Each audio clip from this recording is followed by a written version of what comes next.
Hello and welcome. Today's project is all about the fear response. Let's dive into this a little deeper, and also let's look at Harry Potter and his experience with the embodiment of fear, the Dementors. Now, fear, well, let's look at it from three different angles. One angle is you are a child and you are with a parent, and the parent is in the kitchen, your mom is working on a meal, and then a mouse runs across the floor and she screams. She jumps up on a chair and she's terrified. And as a child, you're watching her actions, and now you're making the association of, okay, mouse, not a good thing, and mouse requires a reaction like that. So the child's fear of the mouse is in proportion to the mother's reaction. If it's over the top, if it's to the extreme, then the child links the mouse to extreme emotion, extreme reaction, extreme fear. And so then there's innate fears. I would say heights, for example, or I would say fears of snakes and bugs. I think human beings are just way more sensitive to these fears because of the millions of years we've been bitten by bugs and bitten by snakes, and avoiding huge or cliffs, for example, where you can fall off. And so I think that those are easy fears for us to learn, right? And I think it's innate. I think it's built into us. Then the third fear is a highly traumatic event happens and it imprints you.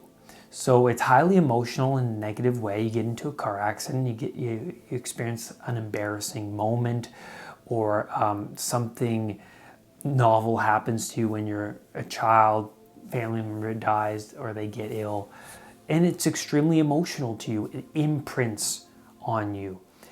And I'm talking about this fear in today's video. And a lot of people who are suffering from anxiety,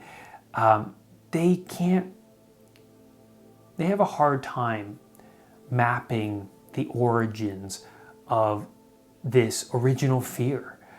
Sometimes it comes up in dreams. Sometimes it comes up during the day when you're on the subway or driving your car, and you relive the experience in this dream-like trance, and you feel the negative emotions because the brain doesn't understand the difference between what's real and what's imagined, right? So this brings me to Harry Potter, and I love this story because J.K. Rowling's so brilliant. She lays this out so beautifully. And well, first of all, Harry Potter is the archetypal hero, right?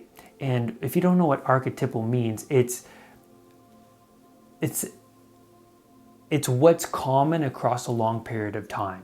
So for example, over a long span of time, thousands of years, human beings have studied other human beings. We've watched the patterns of people who get by, who succeed in life, right? Who gets the gold. We watch people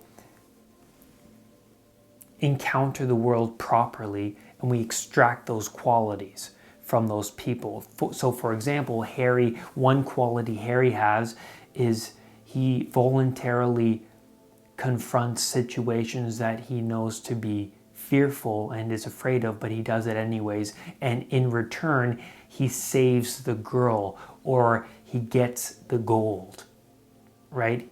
He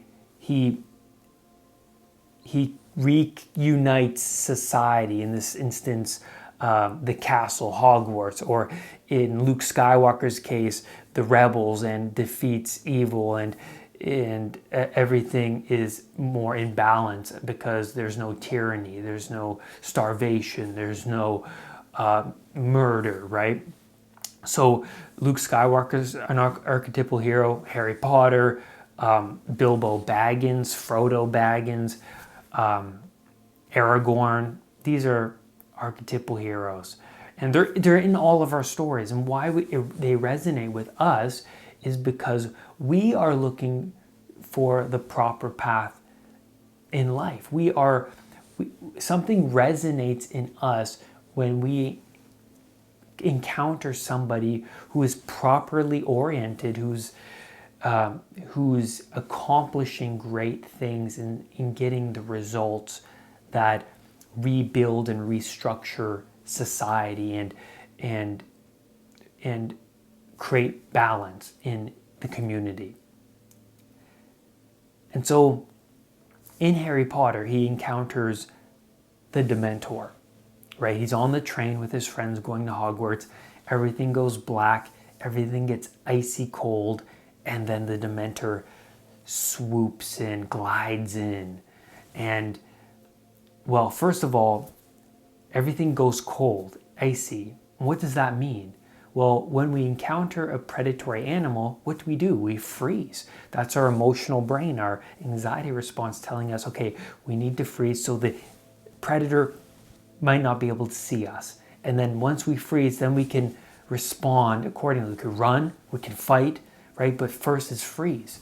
And so the Dementor is the embodiment of fear, and so immediately makes it's cold, right? So that's why everything becomes so icy, right? It's like the freeze response. And so Harry encounters the Dementor. What happens? He then starts to relive the big fear of his life, right? Because the Dementor is sucking out like his soul, right? Like it's sucking out, it's feeding off of his fear. So Harry's reliving his worst fear. So in this case, it's his mother dying. He hears this woman screaming in his voice. It's emotionally draining, right?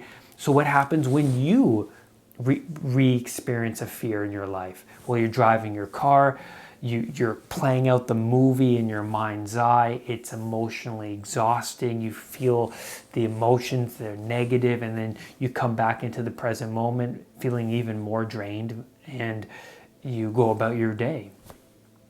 And so in this Harry Potter story, Harry wakes up and he didn't know what happened. What happened? And the Dementor was feeding off of his worst fears, right? And so the Dementor is like the car accident, right? Harry Potter encounters the Dementor. It's traumatizing to him. But what does he do? He voluntarily confronts the Bogart, which is not the real Dementor, but the Bogart is like this entity that transforms into what you fear. But it's not the real thing. And so what this means, and this is so brilliant, is that the car accident, when it happened, is the real thing. But when you're driving, like 10 years later, and you reimagine the experience, it's not the real experience. It's not physically happening again, but it's real to you. And so when Harry confronts the Bogart Dementor, yes, Harry could say, well, this is just a Bogart. It's not a real Dementor. But when the Bogart transforms into a Dementor, he's not thinking that. He's thinking Dementor fear. But underneath the surface, it's not the real thing.